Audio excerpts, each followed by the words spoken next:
So, you're a first-time home buyer in Canada. Heck, you're just buying a house in Canada. I can promise you that during that process, you're gonna have problems. There's some things that are absolutely going to go wrong. Whether it's hiccups with your mortgage, problems on possession day, or even the home inspection comes back and it's terrible. No matter what, if you're buying a house in Canada, there's gonna be some problems that are going to happen. And on this episode of Bald Prairie Real Estate, I'm gonna walk you through the things that I promise you will go wrong when you're buying a house.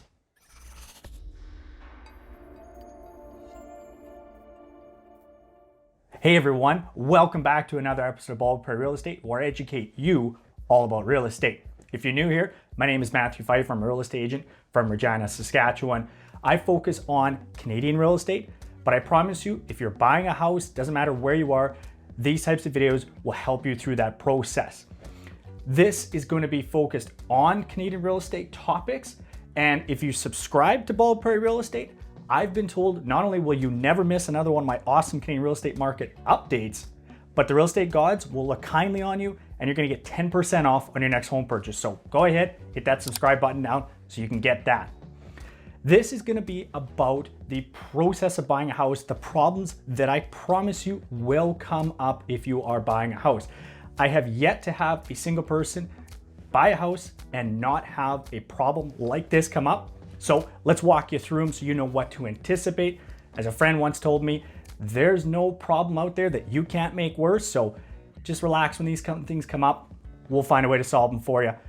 By the way, I gotta start this off with another one of my terrible jokes. I haven't had hair in a long time, but I still got this comb.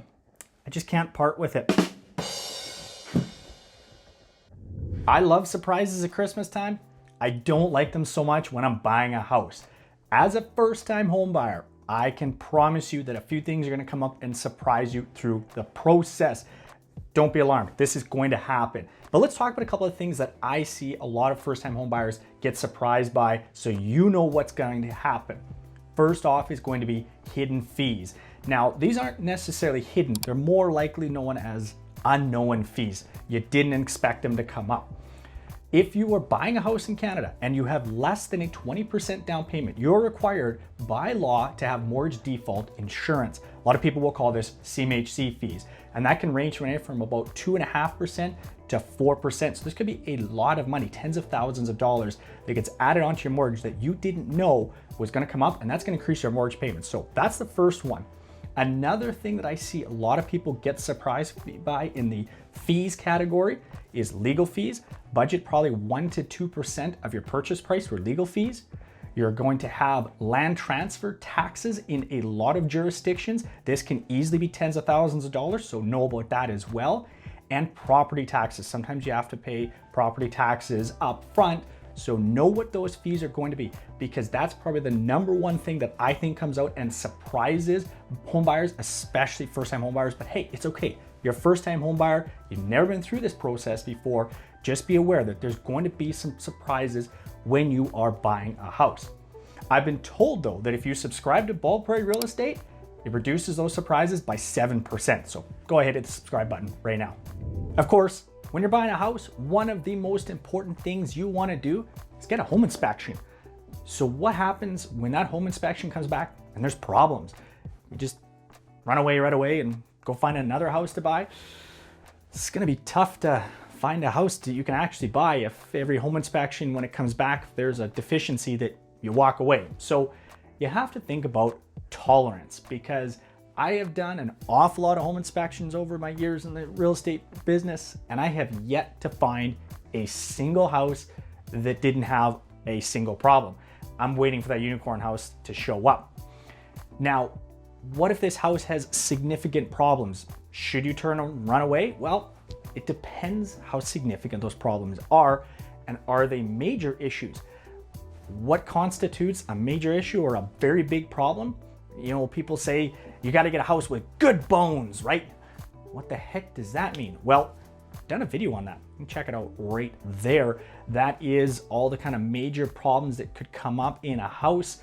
Check that out. Probably give you some ideas as to what's a house of good bones. But when you get the home inspection, it's all going to be about tolerance. Can you tolerate the problems that have come up in that home inspection? And if the house still improves your life and it's a great house, then you got to look at these problems. Are they something you want the seller to fix? Are they something you want the sellers to reduce their price to account for those problems? Or are they just minor things that you can fix up or that you were going to touch up anyways? Break it down that way. But I promise you, there will be problems with your home inspection when you are buying a house. No house is perfect. I'm still waiting to find the right one. You're just trying to make sure that those are problems that you can tolerate. As a first-time home buyer, getting approved for a mortgage is probably what is stressing you out more than anything else out there. And I promise you, when you are going through the process of buying a house, the mortgage approval could become a problem. So let's figure out how to mitigate that or even potentially remove all those issues before they become a problem. Getting pre-approved or pre-qualified is one of the most important steps to buying a house in Canada. It's going to reduce the chances of your mortgage approval becoming a problem when you're actually in the process of buying a house. So what you want is to go to your lender and get a full comprehensive pre-approval. So that is going to be getting your credit history pulled, your income and your down payment, your job history, all that stuff verified, and making sure it fits within your debt service ratios. You do that, then you're probably not going to have problems on your side of things, or at least you're going to be aware of potential problems, because there's generally two issues that come up when you're buying a house through the mortgage process that are going to be a problem. That is, of course, your own personal financial history and your financial credit, all that kind of stuff. That becomes a problem. But if you do your pre-approval, you'll know if there's a problem and how to rectify it before you even get in the process of buying a house. The second part of those two is, of course, the actual property itself. Every bank will have specific guidelines on what meets its lending criteria, and we don't know that ahead of time. As far as I know, not all banks advertise these rules, what they're going to be. Your lender, mortgage broker, may know that bank has specific criteria that it has to meet, so talk with them first. But the property itself is also another problem in the process of buying a house and getting your mortgage approved that could become a problem. So in Canada, if you're buying a house, go get your pre-approval done. That will mitigate a lot of those problems. When it comes to buying a house, I actually find possession day is probably when a lot of problems that people didn't expect to come up become problems. Now, one of the first things when you write that offer to the sellers when you're buying a house is you're going to tell them exactly what time and day you want possession. Now, say you put 10 a.m. on Friday. I can almost guarantee you, if you book your moving trucks for 10 a.m. on Friday, that possession is not gonna happen on time. There's always little hiccups on the day of possession, getting the keys to you, making sure the lawyers have authorized that real estate agent can release the keys to you, because sometimes things take a little while through land titles, through the banks, through the lawyers themselves. So just don't book your moving trucks for the exact time they're supposed to take possession. Assume it's gonna happen about the time you have scheduled. So be prepared for that. Then when you get to the house, I know, especially as a first-time home buyer, you're really excited because you want to go through and see your new house. Take a deep breath and do a walkthrough through the entire outside and inside of the house. You want to make sure that all the things that you wrote in that offer as inclusions, fridge, stove, washer, dryer, the blinds, stuff like that, all of that is actually at the house. I've seen this before. You go through and you realize they took down a light fixture that should have been included. That's okay, it happens. Usually it's by accident. Somebody forgot that it wasn't supposed to be left behind, or it was supposed to be left behind. Things like that, it happens. Those things usually end up appearing. It'll work itself out type of thing. So don't stress out over that.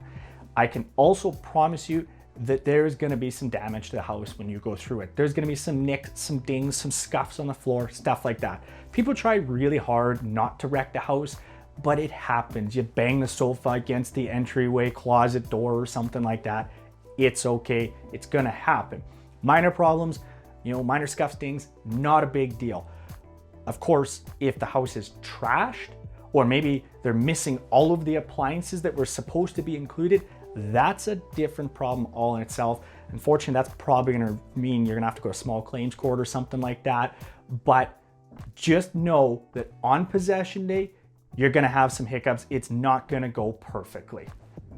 The feeling of frustration through the process of buying a house is one that I see all the time with first-time homebuyers, and that's okay. You're a first-time homebuyer. You have never done this before.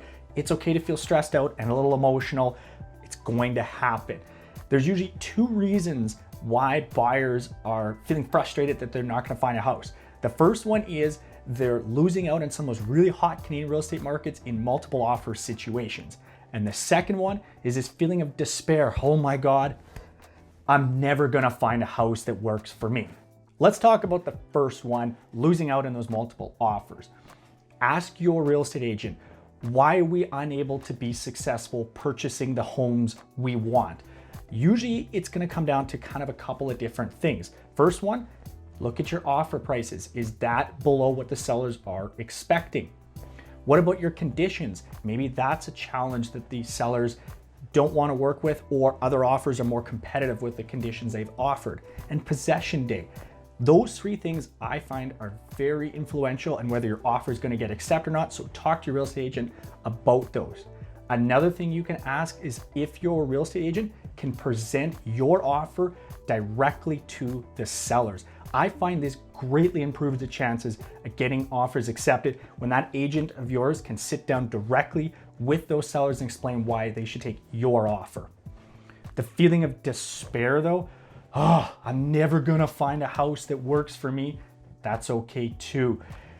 Maybe take a little bit of a step back and look at your wants and needs list and see if those houses you've been looking at really fit in that criteria. Wait, have you not done a wants and needs list yet? That's one of the very first steps that you need to take when you're buying a house in Canada. So what you should check out right now is my step-by-step guide geared mainly to first-time home buyers, but anybody who's buying a house in Canada, check out that guide and it's gonna walk you through the entire process. As well, sit down with your real estate agent because maybe they're a little bit confused what you're looking for. Have a conversation with them and explain again what you're looking for in a house, because maybe they're just unsure and they've been unable to find a great house for you because they're not entirely sure what you're looking for. So that's okay if you're stressed out and emotional through the process of buying a house, that's completely normal. I've yet to find a single person that's managed to buy a house in Canada that didn't have at least one of these problems come up. So they will come up and that's okay. As you can see, a lot of these are fairly solvable as well. So don't stress out when they happen. You know what else is good news? Well, I'm hoping the Canadian real estate market's got good news. Right here though, my most recent Canadian real estate market update. You can check it out and see what's going on in your housing market. You're a first-time homebuyer though, and you got first-time homebuyer questions, guess what?